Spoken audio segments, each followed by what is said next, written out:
సినీ రంగంలో అత్యంత ప్రతిష్టాత్మకమైన అవార్డ్ ఆస్కార్. ఈ అత్యున్నత అవార్డును ఒక్కసారైనా అందుకోవాలని సినీ రంగంలో ఉన్న ప్రతి ఒక్కరూ ఆశపడుతుంటారు. అమెరికాలో లాస్ ఏంజల్స్ లో డాల్బీ థియేటర్ లో 97వ అకాడమీ అవార్డుల కార్యక్రమం అంగరంగ వైభవంగా జరిగింది. సినీ తారలు, ప్రముఖులతో ఆస్కార్ ప్రదానోత్సవ కార్యక్రమం అట్టహాసంగా జరిగింది. ఆస్కార్ 2025లో హాలీవుడ్ సినిమా అనోరాకు అవార్డుల పంట పండింది. రొమాంటిక్ కామెడీ డ్రామాగా వచ్చిన ఈ సినిమాకు 5 ఆస్కార్ అవార్డులు లభించాయి.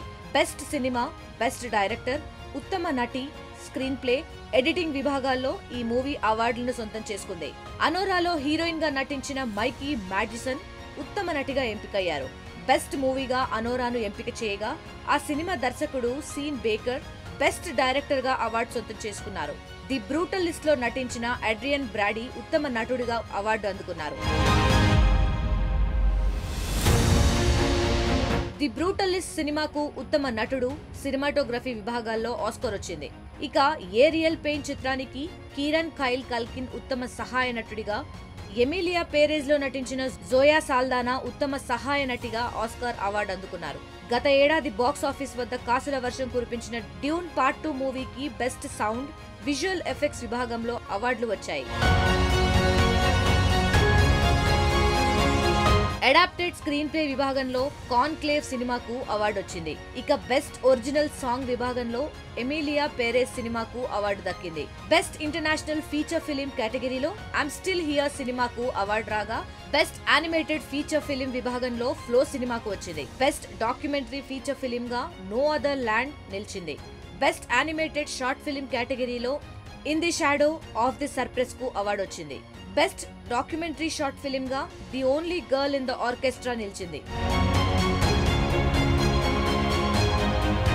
ఇక ఈసారి ఆస్కార్ అవార్డులలో భారత్ కు నిరాశ ఎదురైంది. ఒక్క కేటగిరీలోనూ అవార్డు గెలుచుకోలేకపోయింది.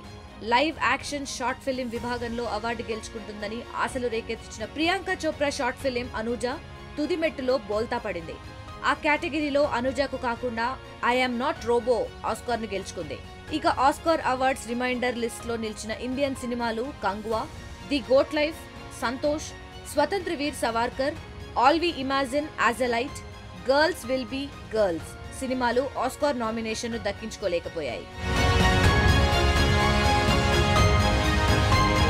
ఆమిర్ ఖాన్ నిర్మాతగా కిరణ్ రావు దర్శకత్వంలో తెరకెక్కిన లాపాతా లేడీస్ సినిమా భారత్ నుంచి ఆస్కార్ 2025 కు అధికారికంగా ఎంపికైంది. కానీ ఉత్తమ విదేశీ చిత్రం విభాగంలో ఆస్కార్ షార్ట్ లిస్ట్ లో చోటు దక్కించుకోలేకపోయింది. ఇలా ఈసారి భారతీయ సినిమాకు తీవ్ర నిరాశ ఎదురైంది. ఇక ఆస్కార్ వేడుకల్లో నటీమణులు సరికొత్త ట్రెండీ దుస్తుల్లో మెరిశారు. ప్రస్తుతం ఇందుకు సంబంధించిన ఫోటోలు, వీడియోలు సోషల్ మీడియాలో వైరల్ అవుతున్నాయి. ఈ 97వ ఆస్కార్ అవార్డుల ప్రదానోత్సవ కార్యక్రమానికి నటి అమేలియా డిమాల్డెన్బర్గ్ వ్యాఖ్యాతగా వ్యవహరించారు. మరిన్ని వీడియోస్ కోసం ఛానల్ ని సబ్స్క్రైబ్ చేయండి. లేటెస్ట్ అప్డేట్స్ కోసం వాట్సాప్ ఛానల్ ని ఫాలో అవ్వండి. ఆ లింక్ డిస్క్రిప్షన్ లో ఉంది.